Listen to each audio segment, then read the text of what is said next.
अनुभव आपल्याला सांगितलेला आहे आणि खरोखर प्रत्येकाला त्याचा आनंद मिळाला होता. आणि इतक्या मनापासून ते जे सगळं वर्णन केलं आहे त्यामध्ये नावा पडा, पण तिने जे सांगितलं ते फार महत्त्वाचं आहे की चारुबियांच्या परिवाराने आम्हाला प्रत्येक वेळेस खूप मदत केलेली आहे आणि त्यामुळे आज आम्हाला त्याचा अनुभव जो आहे. आज चारुबियांची एक विशेषता म्हणजे ही की त्यांनी जे सुरसमाजचे भाग दिले गेले त्या 3-4 भाग त्यांच्याकडे महाराजांनी घेऊन दिलेले संतांनी घेऊन. तर हे फार मोठं व्यक्तिमत्व स्वतःला जास्ती मान देत नाही ते, पण त्यांचं खरंच कौतुक आहे की त्यांनी सुसमाजाद्वारे दत्ताभिया आणि उपासना हे काय आहे हे एकमेकाला जोडलेलं आहे, ते कसं जोडलेलं आहे ते त्यांनी आपल्याला शिकवलेलं आहे. कारण उपासनेमध्ये सगळ्यात मोठी गोष्ट ही असते की त्यांनी सांगितलं दिलेली की आपण उपासना जेव्हा येतो इथे आपण इथे 100 लोक बसलो असतो. प्रत्येकाचं व्यक्तिमत्व वेगळं आहे, प्रत्येकाचा स्वभाव वेगळा आहे आणि असे सगळे स्वभावाचे भक्त इथे उपस्थित राहतात आणि ते जेव्हा एक दुसऱ्याला जवळ घेतल्यानंतर त्याचा परिचय होतो तर त्यांना तो एक लाभ होतो. तो उपासनेचा एक आणखी परिस्थितीमुळे ही पण आहे की जेव्हा आपण इथे अनेक विचारांच्या अनेक व्यक्तींच्या आपण भेटतो आणि त्याचा आपल्याला काय लाभ होतो तो उपासनेमुळे आपल्याला प्रत्येकाला अनुभवास देतो. आता मी बोलतो आहे आपल्या अरुण भैया, कारण आपल्या अरुण भैयांजवळ भरपूर स्टॉक आहे, पण फक्त त्यांना निवेदन करतो की आपला जो अनुभव आहे तो आपण आपल्याचं संक्षिप्त म्हणून परिचय करून द्यावा.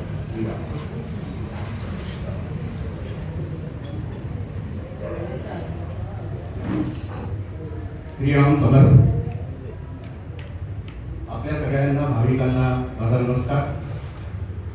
महाराजांच्या चरणी नमस्कार करून मी आपले उद्बोधन प्रारंभ करतो.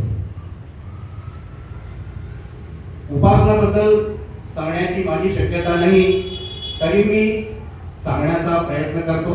त्याच्यामध्ये काही चुका झाल्यास मला क्षमा असावी, कारण मी मराठीमध्ये उद्बोधन कमी देतो, हिंदीमध्ये उद्बोधन थोडं जास्त प्रमाणात होतं, त्याकरता काही चुका झाल्यास मला शक्य.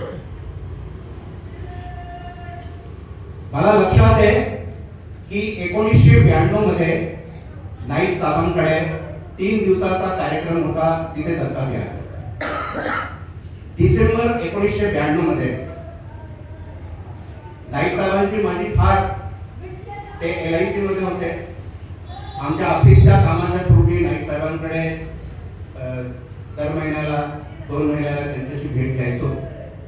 तर ते मला हे सांगायचे की अरुण भैया अपन नाम ज्यादा लेंगे तो अपना उत्कर्ष होगा और अपनी प्रगति होगी. त्यात वेळ गेला. त्यांनी मला 2 महिन्यापूर्वी सांगितले की अरुण भैया दत्ता भैया माझ्याकडे येणार आहे, 3 दिवसाचा कार्यक्रम आहे, तर तुम्ही 3 दिवसात उपस्थिती देऊ शकाल का? मी सांगितलं ठीक आहे. मी 3 दिवस दत्ता भैयांनी जे पोथी वाचन केलं त्याचा आनंद घेतला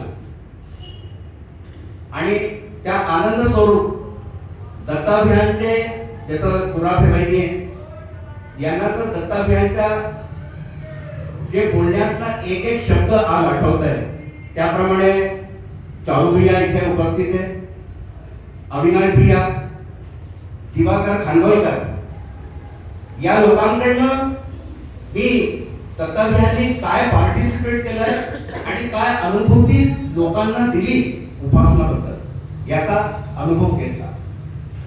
आज आमच्या उपासनाला 43 वर्ष पूर्ण होऊन 44 वर्ष पूर्ण होत आहे. सगळ्यांनी टाळ्या वाजवून अभिनंदन करावं. आणि तुराबे काकांनी जे सांगितलं की हे जे वृक्ष आहे ते वृक्ष दररोज वाढत जावं. मला लक्षात आहे की 1993 पासून अभिनंदनाने जसं सांगितलं की उपासना चालू झाली, त्यापूर्वी इथे महाराजांचा रामरायाचा उत्सव साजरा होतो, तर तेव्हा खूप संख्या कमी होती. हे मंदिराचं परिसर फार लहान होतं. त्यानंतर सगळ्यांच्या वतीने सगळ्यांच्या सहयोगाने हे मंदिर उभारलं गेलं आणि खरं म्हणजे मी इथले जे जुने पुजारी होते नाना हरिदास, त्यांचं मी कौतुक करतो की त्यांनी लोकांना इतकं सहजपणाने नामाला लावलं. त्यांच्यासाठी लोक आज पण पाहिले.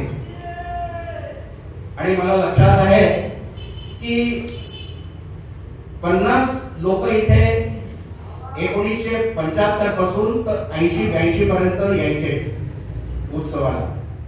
त्या उत्सवामध्ये त्या लोकांनी एक प्रकल्प करून 9 दिवसाचा रामनाम सप्ताह अखंड चालू ठेवला होता. इथे या जुनेंदूर क्षेत्रामध्ये मराठी भाषी राहत होते. तर त्या मराठी भाषींनी एक आपली मीटिंग केली की भाई आपण हे रामनामाचा सप्ताह 24 घंटे काय चालवू शकतो का. तर त्या याच्याकरता पार्टिसिपेट नाना हरिदास होते, विष्णुपंत देशमुख होते, नारोळकर साहेब होते. यांनी तो प्रकल्प घेतला आणि त्या प्रकल्पाबरोबर कमीत कमी मला वाटतं 15 ते 20 वर्ष अखंड रामनाम 24 तास 9 दिवस चाललो. तेव्हा संख्या 50 होती. आज आमची संख्या 150 ते 200. तर आम्ही काय प्रयत्न नाही करू शकत 9 दिवस. अरे 9 दिवस आपण रामनाम नाही करू शकत, कमी 3 दिवस 24 घंटे रामनाम करू शकतो. आज आमच्या प्रत्येक मराठी भाषा आहे. पण तेव्हा मराठी भाषा आवडजवळ राहत होते. तर मी त्यांना बोलून आणायचो की याकरता आपल्याला भाडा द्यायचा तर 24 घंट्याची लिस्ट लागते. आणि उपासनाबद्दल मी 2 मिनिटं बोलतो. जसं दुराटे काकूंनी सांगितलं बरोबर आहे. 10 मिनिटं पूर्वी आल्यावर आमची मनोगती, आमच्या शरीराची मनोगती आल्यावर इथे स्थिर होती. आणि ती स्थिर झाल्यामुळे आम्ही रामरायाचं दर्शन करतो, आम्ही महाराजांचं दर्शन करतो. आणि त्या दर्शनाच्या अनुभूतीने आम्हाला एक ऊर्जा उत्पन्न होते. आणि ती ऊर्जा 10 मिनिटात पूर्णपणे आमच्या शरीरात राहते आणि 9 वाजता उपासना चालू होते. मला सगळ्यांना हे सांगणं आहे की उपासनाचा जो जसं 365 दिवसाचे प्रवचन आहे, 365 दिवसाच्या प्रवचनामध्ये नाम प्रारंभ केलं गेलं. त्याच्यामध्ये परमार्थ आहे, त्याच्यामध्ये साधना आहे, त्याच्यामध्ये सद्गुरू आहे, त्याच्यामध्ये अखंड नामस्मरण आहे. आणि प्रारंभ प्रवचनापासून जे नाम आहे ते लास्ट मध्ये पण नाम आहे. तर महाराजांनी नामाचं महत्व काय आहे हे प्रत्यक्ष सांगितलंय आणि ते आमच्या हृदयात धीरे धीरे शिरून राहिलंय. त्याच्या कारणाने आम्ही इथे उभोय आणि आपल्याला सगळ्यांना त्याचा आशीर्वाद राहो हीच प्रार्थना करतो आणि आपले उद्बोधन समाप्त करतो. सद्गुरुनाथ महाराज की जय.